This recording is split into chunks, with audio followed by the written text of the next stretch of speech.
Janrel, where are you? Babasahin ba niya or are you gonna read it na lang? Basahin ko na lang. Go ahead. Alright, this question is for Andrea Brillantes. Kung yung senior high, it mostly talked about how money and connections work, anong relevant issue naman kaya i-discuss dito sa High Street? Actually, same lang din. Kasi lagi natin iniisip na after 5 years, parang ang dami na pwede magbago and pwede naman po madami magbago, pero sometimes reality kicks in and hindi ganun kadali magbago ng mga bagay-bagay. I think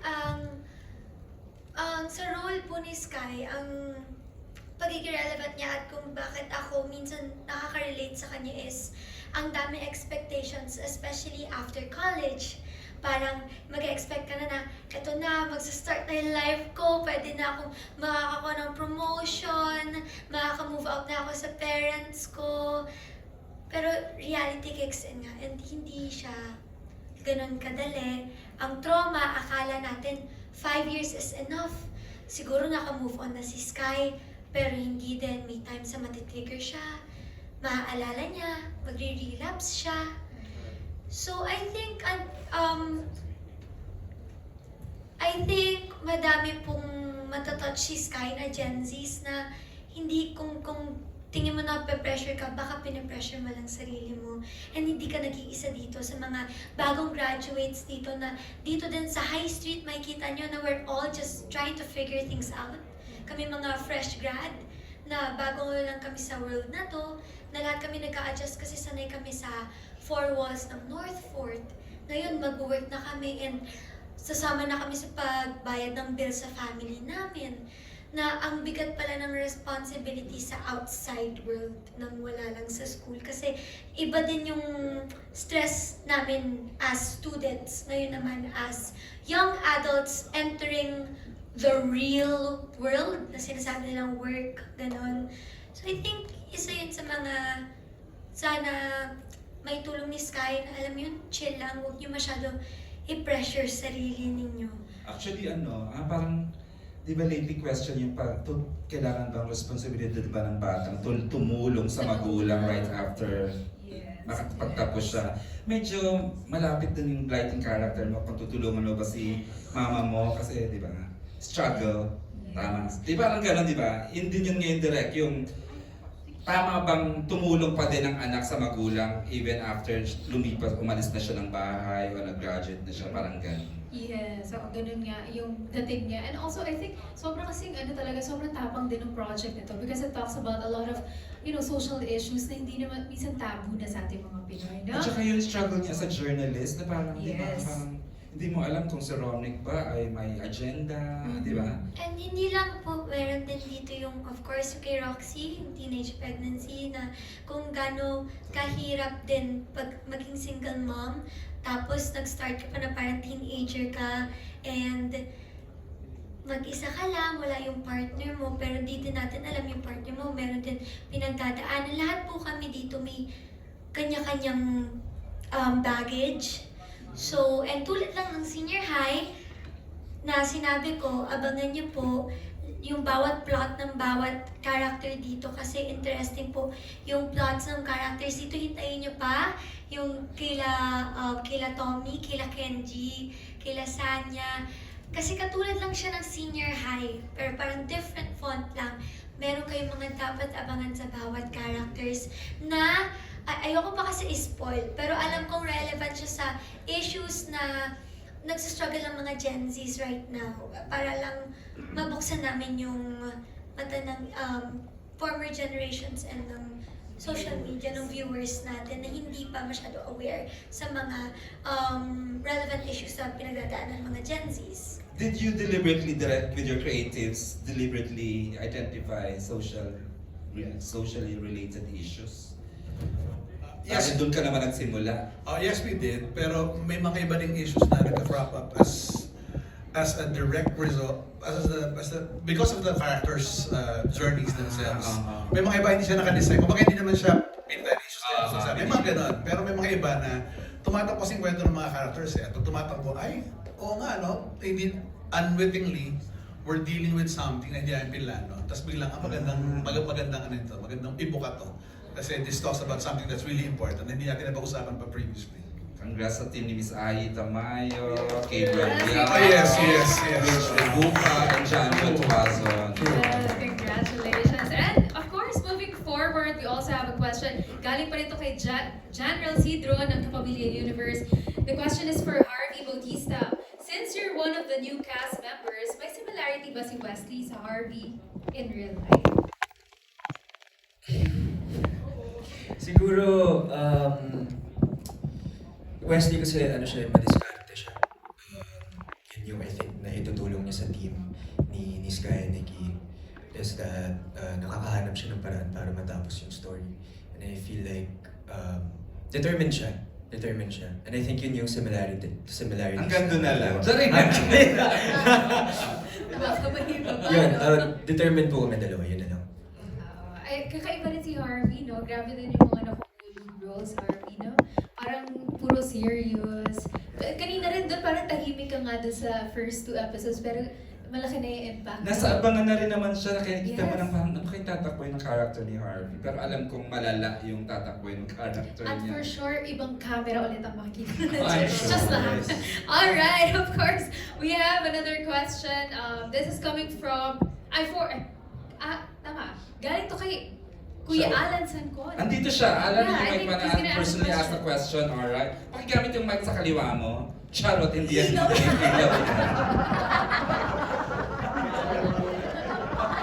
Dito EJ, benta yun. Benta talaga. Yeah, yung first question ko for Dimples. Kasi parang di ba, alam naman nating high rating tong senior high and then di pumasok ka. Is there any pressure on your part being a part nitong panigurado magiging high rating series? Alam ko kasi na pag Dreamscape ang gumagawa, sure na ball na yan. Kasi I know how they pay attention to a lot of detail. Kasi gamay na gamay to. I mean, alam ko kasi na nung pumasok ako, kalmadong-kalmado na, kasadong-kasado yung senior high. Kaya na-excite ako. Kasi nakita ko yung promise nung show na bago. Imagine sa poster pa lang, I have to say the poster looks amazing. Yes. What was the name of our poster? Justin Besana. I think the photos are by Eileen, no? Yan ko. Mahal ba? Well, kitang-kita naman ang ibinayad natin dyan. But really, I think we don't operate on pressure anymore. We like the happy pressure, pero I think it's more inspiration. Mas doon kami nagkagaling, yung drive, no? Parang direct ako kasi pag nakikita ko at nasisense ko yung feel ng set, hindi pressure yung nararamdaman ko. Ang nararamdaman ko, yung gigil na ay, i-level up to ng mas todo. Kasi yun ang pinakamasarap, lalo original ang senior high sa Dreamscape Direct, diba? So imagine, to be that big, this time it's going to be explosive. Ganon. Kaya nakadilaw kami kasi mag-explode. Wow. Pero yun siya, Kuya Alan, na parang hindi na siya more on pressure. Kung may pressure man, it's really within ourselves na lang na parang, uy, galingan natin to. Pero yung pressure na coming in, I don't really think of myself in that sense. Parang hindi rin ako ganun klase ng tao din kasi. So parang, yun. Thank you. Thank you, Kuya Alan. Yung second question ko dun sa mga previous members ng senior high na nag-mature na ngayon, di ba? Like yung love team ni Team Poch, di ba? Nila Cyril and Elijah, saka yung sila Andrea. Parang how mature yung magiging character nyo rito? And ano yung mga natutunan nyo on your journey doing this character na mas mature na? Gaano ka-mature yung character niyo? Parang pinakita yata dun sa previous team, may mga kissing scene din si Team Poch, di ba? Parang ganun. Feeling ko po, nag-mature sila pero pero yung tipong hinahanap pa rin yung kanilang mga sarili. Pero kung i-compare ko si Tim nung sa senior high dito sa High Street, mas confident siya. At hindi na siya takot kung paano niya express yung love niya dun sa kay Poch. At kung paano niya ipaglaban si Poch dun sa family niya, ayun, mas matapang na si Tim ngayon. In terms naman sa trabaho, siguro nandun pa rin yung takot ni Tim kasi nga bilang police parang natatakot siya na ma-discover yung kanyang totoong identity. Kaya ginagawa niya lang yun para lang sa trabaho. Spoil ko ba? Ano spoil ko din? Miggy naman. Miggy.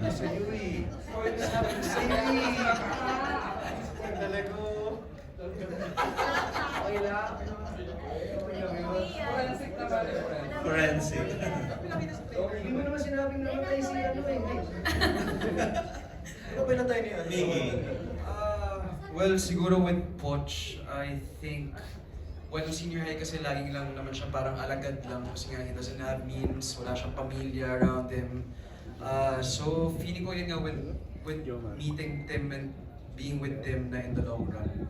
So I feel like mas kaya niya na sigurong saluhin yung sarili niya and I know what he wants. Like, parang alam ni Poch ko ano yung gusto niya nang gawin talaga basically. Pero yun nga, still tama yung sinabi ni Zich na yeah, mature in a way, but you know, still finding themselves in the process pa rin sila ng ano ba dapat yung kailangan namin gawin, ano bang dapat kong gawin as of now to be what I really want and need. Pero Siguro dati, gusto. hindi lang malinaw ano trabaho ni Miggy. Yeah, that's a secret. I can't really. Yeah, I won't. Sorry, please. Hindi ka na sabihin na si John. Spoil siya, baka kasi. Pero nagustuhan natin yung yakap, no? Yung yakap doon. Sa scene na yun, sa first, nung nag-reunion, no? We love that so much. Kaya Alan, Sila, how about Cyril and Elijah? Being a teenage mom, di ba? Napakalaki ng role mo dito sa Cyril. For me po, about maturity, siguro isa si Roxy sa pinaka may malaking change. And feeling ko, hindi naman forced, pero masyado na paaga yung pagiging mature niya. Kasi kailangan niyang mag-raise and kailangan niyang mag-guide ng isang human being. And I feel like, knowing Roxy na maagang naulila, I know na she will do anything para maka-raise ng isang bata na may experience ng batang yun, lahat ng niya na-experience nung times na wala silang magulang ng ate niya. So, actually, malapit na po akong maabutan ni Argus. Maturity na lang talaga yung nag-work kay Roxy, hindi na yung height. Hindi, pero ayun po, feeling ko makikita natin yung struggle ni Roxy as a mother and also yung pagiging independent niya, yung pagpapakita kung gaano pa rin siya ka-strong. Pero deep inside, we know na nahirapan din siya. Ito ako excited din. EJ. Nag-mature ka ba dito? Elijah. Hello po, hi Kuya. Nag-mature si Archie for sure. Nakita yun nung usapan nga, nasa kulungan, no? So, wala siyang choice kundi mag-mature. Nakaka-mature talaga yung nasa kulungan ka. But, I'm excited to see what Archie does when and if he gets out of there. But, dami na kasing nangyari kay Archie Aguero. Of course, namatay si Harry, yung dad nila. He was the only man of the house, whatever that means in a conventional Filipino household. So he had a lot of responsibilities. Kaya excited po ako malaman ninyo kung paano siya nag-end up sa kulungan with all those responsibilities in hand. Kaya wala rin po ako masyadong masabi pa about Archie, but thank you po sa question. Thank you. And last, Andre and Juan Carlos. Hi, ano yung question? Wala po masyado actually. Hindi, joke lang. Pero for Gino, especially for Gino, as you saw naman ho in the first episode, that was the first 2 episodes, right? Sobrang nagbago yung belief niya and yung values niya. Kasi nung sa senior high siya pa tong medyo bully na brooding na ewan na ano, walang pake sa life, ganun. But then with High Street, parang all of a sudden, Gino has this sense of guilt with everything that his dad did, and then he wants to correct all of these mistakes that Gov did, and especially seeing Gino's mom, si Cecil, going through that whole thing, even me as a person, I don't understand what's going on with Gino's mom. So, but that's the thing. But I've mentioned that kanina, alam mo yun, we expect our children to take care of us when we're older, but the thing is, it's not just financially, because Gino, they're not really having that many issues when it comes to the financial side of things, but then Gino has that issue of his mom going through that whole psychological and mental and still being there for your family. And napakabigat nun para kay Gino.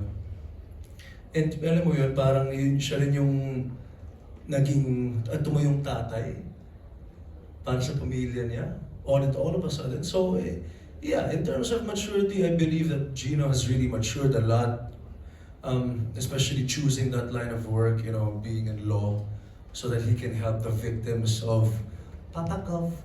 And, ayun, wala, I feel like yung values ni Gino, it's something that I feel like a lot of viewers should really look up to. Yeah. Alright. Kay Sky, honestly, I think Sky sa season 1 was mature na for her age eh. Mature na siya mag-isip para sa edad niya noon at 16, 17. Pero nagkulang lang siguro siya sa emotional maturity kasi ang lagi niya nauuna is yung sarili niya at nagiging impulsive siya masyado.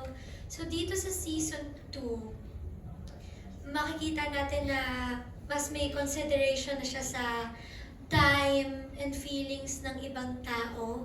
Hindi na niya lagi masyadong pinupush yung mga paniniwala niya or issues niya sa iba. At dito naman, sa pinagkaiba nila ni Sky, maliban sa maturity, I think makikita natin na medyo mas nag-loosen up lang siya. Kasi season 1, wala siyang ibang inisip kundi yung justice ng kambal niya. Ngayon, di ko alam kung napansin niyo, pero nakakapag-joke na si Sky ng konti. Nagsasmile na siya, thank God. Nagsasmile na si Sky. And ayun, nag-aayos na din siya. Pero siguro sa maturity, I think getting there palang si Sky.